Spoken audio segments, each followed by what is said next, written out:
अस्सलामुअलैकुम YouTube family, welcome है आप सभी का art of cooking YouTube channel में। तो आज मैं आपके साथ खीर की एक बहुत ही ज़बरदस्त सी रेसिपी शेयर करने वाली हूँ। एक बहुत ही डिफरेंट मेथड से आज मैं आपको खीर बनाना बताऊंगी। और इस मेथड से जब आप खीर बनाएंगे तो खीर बिल्कुल गाढ़ी और क्रीमी बन के तैयार होगी। तो बस आपने स्टेप बाय स्टेप इस रेसिपी को फॉलो करना है। तो चलें आज की रेसिपी बनाना स्टार्ट करते हैं। तो इस खीर को बनाने के लिए पहले हम कुछ चीज़ों को तैयार करके रख लेंगे। तो यहाँ पे तकरीबन 1 कप से थोड़े से कम यानी 3/4 कप चावल मैंने लिए हैं, जिन्हें मैंने आधा घंटा पहले भिगोकर रख दिया था।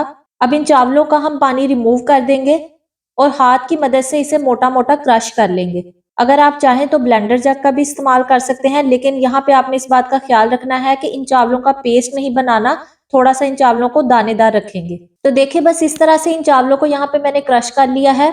अब हम इन्हें एक साइड पे रखेंगे और दूसरी तरफ यहाँ एक बाउल में मैंने लिया है 1 कप दूध।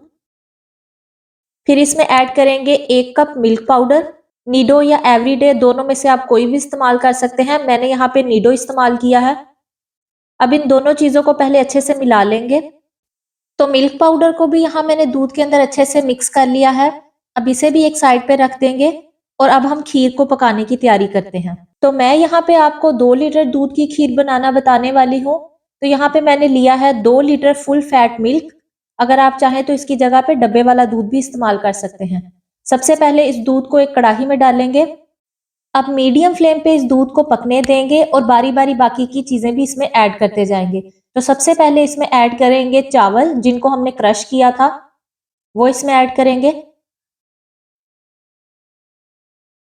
फिर जो नीडो और दूध हमने मिक्स करके रखा था वो इसमें शामिल करेंगे। फिर इसमें ऐड करेंगे 1 टीस्पून इलायची पाउडर। अगर आपके पास इलायची पाउडर ना हो तो आप 4 से 5 छोटी इलायची तोड़ के इसमें ऐड कर दें। अब सारी चीजें दूध में ऐड करने के बाद इस दूध को इतना पकाएंगे कि ये गाढ़ा हो जाए। तकरीबन आधे घंटे के लिए मीडियम फ्लेम पे इस दूध को हमने पकाना है। अब यहाँ आपने इस बात का ख्याल रखना है कि दूध के अंदर बीच बीच में आपने चम्मच को चलाते रहना है, ताकि जो चावल हमने इसमें ऐड किए हैं वो कढ़ाई में नीचे ना लगे। तो जब तक यहाँ पे दूध गाढ़ा हो रहा है उतनी देर तक हम चीनी का कैरमल तैयार कर लेंगे। तो कैरमल बनाने के लिए यहाँ पे मैंने 1 कप चीनी का इस्तेमाल किया है। अगर आप ज्यादा मीठा पसंद करते हैं तो आप 2 से 3 चम्मच चीनी के मजीद भी इसमें ऐड कर सकते हैं। तो चीनी को एक फ्राई पैन में डालेंगे और मीडियम टू लो फ्लेम पे इसे कैरमलाइज होने देंगे।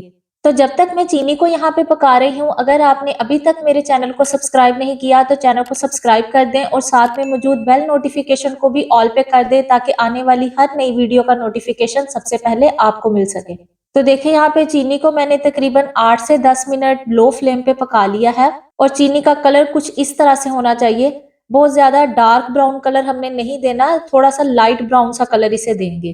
तो बस जब इस तरह से इस स्टेज पे चीनी आ जाए फिर इसमें ऐड करेंगे 2 टेबलस्पून पानी। अब पानी ऐड करने के बाद इसे अच्छे से मिक्स करेंगे और 1 से 2 मिनट के लिए मजीद इस कैरमल को पका लेंगे।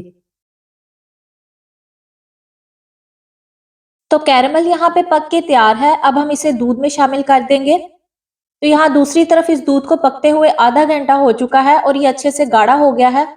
ये सारा कैरमल अब हम इसमें ऐड कर देंगे और इस दूध को तकरीबन 7 से 8 मिनट के लिए मजीद पका लेंगे। अब इस स्टेज पे आपने मुसलसल चम्मच को चलाते हुए इस दूध को पकाना है। तो बस खीर यहाँ पे अच्छे से गाढ़ी हो चुकी है। कैरमल ऐड करने के बाद मैंने तकरीबन इसे 8 से 10 मिनट पकाया है और ये इस स्टेज में आ गई है। अब हम फ्लेम को ऑफ कर देंगे और इस खीर को डिश आउट कर लेंगे। अब मैंने यहाँ पे खीर को मिट्टी के बर्तन में डिश आउट किया है, आप चाहें तो किसी भी बाउल में इसे निकाल सकते हैं। अब ऊपर से इस पे डालेंगे कुछ कुटे हुए बादाम और पिस्ते। अब आप यहाँ पे चाहें तो इस खीर को गरम गरम भी सर्व कर सकते हैं, लेकिन मैं इसे ठंडा सर्व करूंगी तो इसे फ्रिज में रख देंगे। तो ये यहाँ पे अगले दिन की वीडियो है, आप देख सकते हैं कि कितनी गाढ़ी और क्रीमी ये खीर बन के तैयार हुई है। बहुत ही आसान तरीके से ये खीर बन जाती है और ये नॉर्मल जो चावलों वाली खीर है उससे इसका टेस्ट बहुत ही डिफरेंट होता है। तो इस रेसिपी को एक बार ट्राई जरूर करें और अगर आपको मेरी ये कैरमल खीर की रेसिपी अच्छी लगी हो तो इसे लाइक, शेयर और चैनल को सब्सक्राइब जरूर कर दें और साथ में मौजूद बेल नोटिफिकेशन को भी ऑल पे कर दें। नेक्स्ट रेसिपी तक के लिए मुझे दीजिए इजाजत। दुआओं में याद रखिएगा। अल्लाह हाफिज।